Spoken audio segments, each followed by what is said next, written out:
Hello বন্ধুরা, আজকে নতুন আরও একটি ভিডিও নিয়ে আপনাদের সাথে সামনে হাজির হলাম। ভিডিওটা হচ্ছে আমরা অনেকে দা বটি তৈরি করি কিন্তু ধার থাকে না। এই ধার দিলাম কিছুক্ষণ পরে অর্থাৎ একদিন দুদিন পরে আবার সেই কোনো কিছু কাটা যায় না, মানে কোনো ধার থাকে না।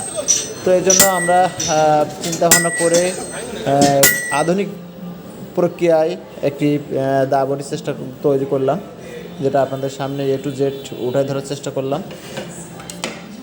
তো আমরা এটার জন্য প্রথম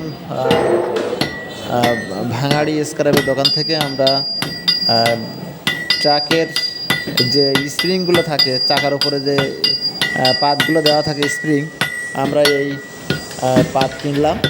কেনার পরে আমরা কামারের কাছে গেলাম। যাওয়ার পরে এখানে আমরা এটাকে তাদের কাছে দিয়ে জায়গায় বসে থেকে এই দা এবং বটি দুটো তৈরি করে নিলাম।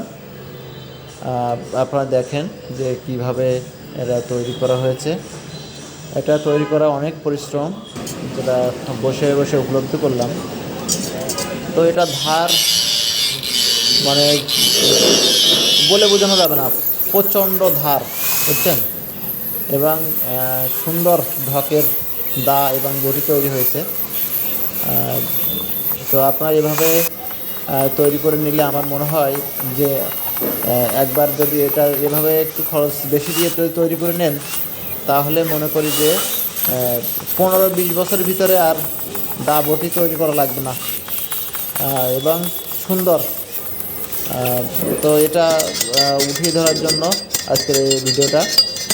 যারা বারবার দা বটি কিনে কিনে ঠকতেছেন, ধার থাকে না, ধার দেওয়া নিয়ে একটা ঝামেলা, তাদের জন্য এই ভিডিওটা। নোয়াখালী কামারের দোকানে গিয়ে নিজে বসে থেকে এই দা বটি অথবা অন্য অন্য জিনিস আপনারা এই ট্রাকে স্প্রিং দিয়ে তৈরি করে নিতে পারেন। এটা আমি মনে করি দাম বেশি গেলে তৈরি করে নেওয়াটা ভালো হবে, কারণ এটা খুব সুন্দর এবং খুব ঢকের, যেটা আপনার সামনে না থাকলে অনেক সময় কাঁচা লোহা দিয়ে তৈরি করে দিতে পারে। তো এভাবে করে নিলে আমার মনে হয় যে জিনিসটা ভালো হবে, মজবুত হবে এবং ধারের দিক থেকে আপনার কাছে চিন্তা করতে হবে না। যদি ধার শেষ হয়ে যায়, একটু বালু দিয়ে ঘষে দিবেন, সঙ্গে সঙ্গে ধার হয়ে যাবে। তো বন্ধুরা, আজকে এ পর্যন্ত, আবার দেখা হবে কোনো ভিডিও নিয়ে। সবাই ভালো থাকবেন, সুস্থ থাকবেন, এই প্রত্যাশা করি। Bye bye, tata. এখনও দেখানোর চেষ্টা করলাম যে ধার দেওয়ার পরে, এখন তো ফিনিশিং চলছে, ধার দেওয়ার পরে কেমন ধার উঠছে, একটা মানে ব্লেডের মতো, যেটাকে বলা হয় শেপ হওয়ার ব্লেডের মতো ধার হচ্ছে। তো বন্ধুরা, এ পর্যন্ত, ভালো থাকেন।